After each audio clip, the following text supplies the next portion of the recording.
This is how my morning started on 9/11. By the time I got out of my emergency vehicle on the West Side Highway, which is not far from this North Tower, I looked up and I could see the two buildings was like Roman candles. Nothing but fire and debris just pushing out of the tops of these things.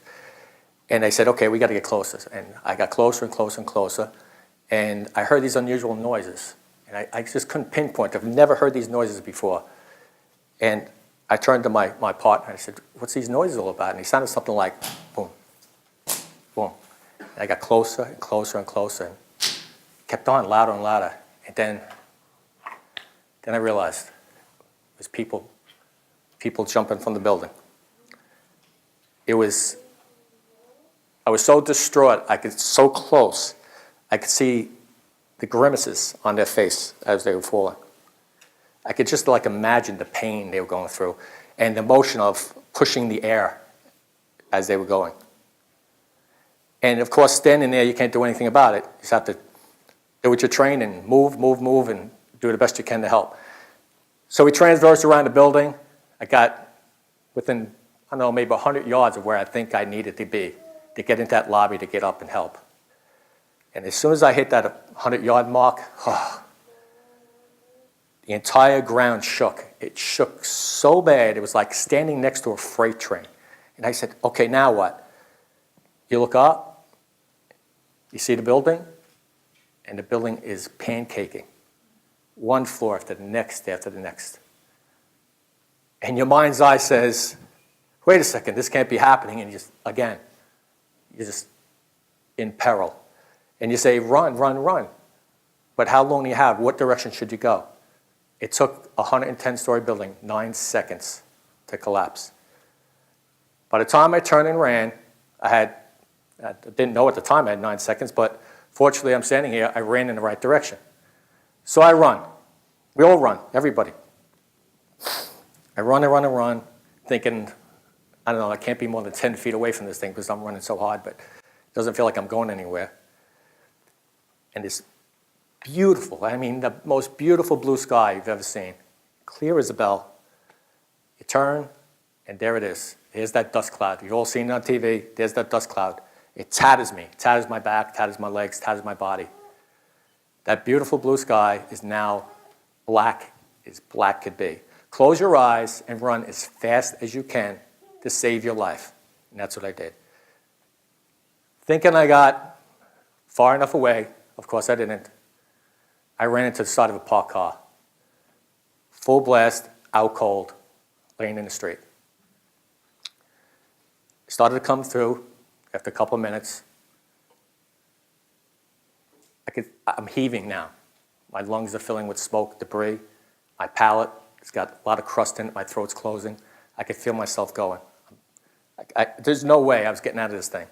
I'm in pain. I can't get up anymore. I don't know where to go, what direction to go, and I can't see. And I'm starting to lose consciousness. And of course, I say to myself, oh, man, all right, this is the way it's going to be. It's the way it's going to be. You start to give in. Your mind races.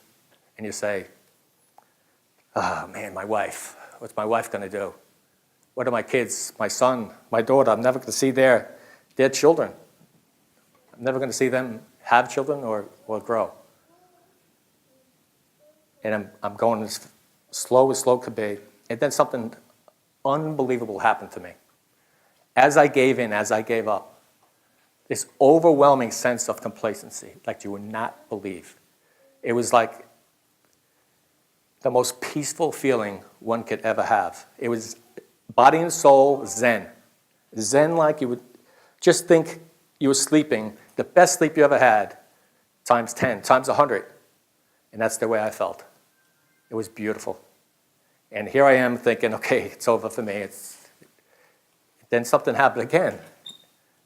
I found out later it was a fireman and a police officer. They grabbed me by the shoulders. They dragged me up the block, one on each end. And I hear the fireman tell the cop, the fireman, I didn't know at the time. He said, oh, he's dead.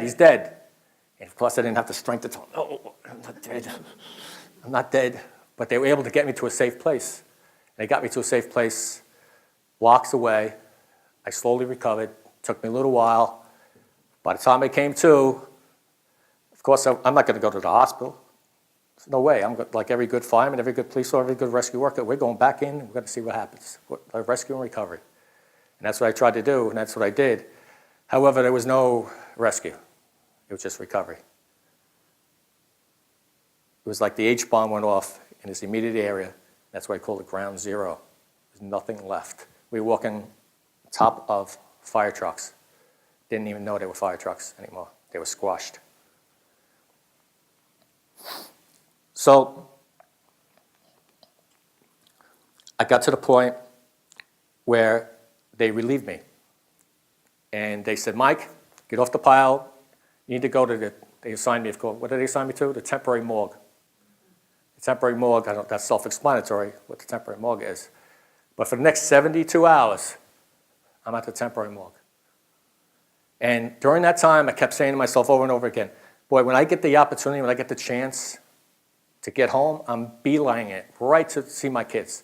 If they're in school, that's what I'm going to do. I'm going to take them out of school. Wherever they are, that's what I'm going to do, and I'm going to go see my wife. Well, after 72 hours, here I go. I live in Long Island, which is not far from here. I shoot out to the high school. I walk into the door of the high school. The principal says, what's their names? No idea who I am, but sees it on my face. My two kids come out, my son, my daughter. They're both in the same school, fortunately. They come out. We hug, we cry, we pray. Just as we're getting in the car, my daughter says to me, hey, Dad, you know, just before 9/11, just before I was privy to the information, she said, I had a dream about you, a daydream, like a premonition. I said, what was it? She says, I felt that you were in a dark, dark place. And I knew you were in a lot of pain. I could feel you were in pain. She says, but I knew you were going to be okay too, Dad. I just knew it. Which was really hard for me to hear at the time, of course. But again, we hug, we cry, we pray. Get into the car, go see Mom. Tell Mom the whole story, of course. And I'm very humbled to tell my story to you guys. But I'm just as humbled to now tell my son's son this story and my daughter's daughter this story. Thank you.